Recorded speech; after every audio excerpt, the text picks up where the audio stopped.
कुश्ती महासंघ के अध्यक्ष और बीजेपी सांसद बृजभूषण शरण सिंह ने एक बार फिर खुद पर लगे आरोपों का पलटवार किया।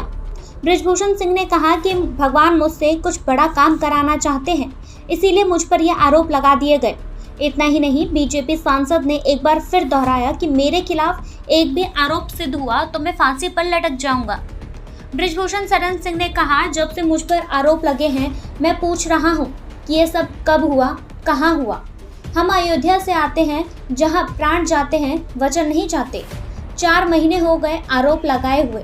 मैं आज भी कह रहा हूं कि अगर एक भी आरोप सिद्ध हुआ तो मैं फांसी पर लटक जाऊंगा। मैं इस पर आज भी कायम हूं। बीजेपी सांसद ने कहा कि ये पहलवान मेडल बहाने चले गए। गंगा में मेडल डालने से कुछ नहीं होगा, ये सिर्फ इमोशनल ड्रामा है। अगर सबूत है तो पुलिस को दो, कोर्ट मुझे फांसी देगी। साथ ही बृजभूषण सिंह ने कहा, कबीर दास ने कहा था ये कलयुग है, कुछ भी हो सकता है, इसीलिए मैं लड़ गया। उन्होंने कहा कि अगर राम को वनवास नहीं भेजा होता तो इतिहास कैसे बनता।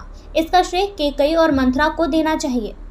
उन्होंने कहा, मैं इन खिलाड़ियों से बैर नहीं रखता, ये मेरे बच्चे थे, इनकी कामयाबी मेरे हाथ है। 10 दिन पहले तक मुझे अपनी कामयाबी का भगवान कहते थे। उन्होंने कहा, मेरे कार्यकाल में जो टीम 18 नंबर पर थी वो टॉप 5 में आ गई।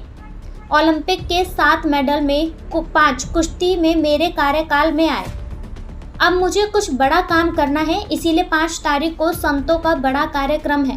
पाप करने वाला ही पापी नहीं होता, जो मौन है वो भी भागीदार होता है। 1975 में जब इंदिरा गांधी ने आपातकाल लगाया था तब कांग्रेसियों को छोड़कर सब जेल गए थे, मैं भी गया था। 60 साल बाद अब ये समर्थन मुझे मिल रहा है, वो किसी को नहीं मिला। मेरे नाम पर अगर क्षत्रिय खड़े हैं तो ब्राह्मण, तेली, गडरिया, मुसलमान और जाट भी मेरे साथ हैं। इतना समर्थन तो 85% हरियाणा भी मेरे साथ है।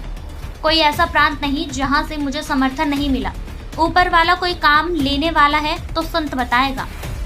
पहलवानों ने रविवार को जंतर मंतर से नए संसद भवन तक मार्च का ऐलान किया था। इतना ही नहीं, पहलवानों ने महिला पंचायत भी बुलाई थी, लेकिन इसी दिन नई संसद का उद्घाटन होना था। ऐसे में दिल्ली पुलिस ने महिलाओं को मार्च की इजाजत नहीं दी थी। साथ ही जंतर मंतर पर भी भारी सुरक्षा बल तैनात कर बैरिकेडिंग लगाई गई थी। रविवार को पहलवानों ने नए संसद भवन के 3 किलोमीटर दूर जंतर मंतर से मार्च शुरू किया तो पुलिस ने उन्हें रोकने की कोशिश की। इस दौरान पहलवानों ने सुरक्षा घेरे को तोड़कर आगे बढ़ने की कोशिश की। इसके बाद प्रदर्शनकारियों और पुलिस कर्मियों के बीच धक्का मुक्की और हाथापाई हो गई। Bureau report, MG media.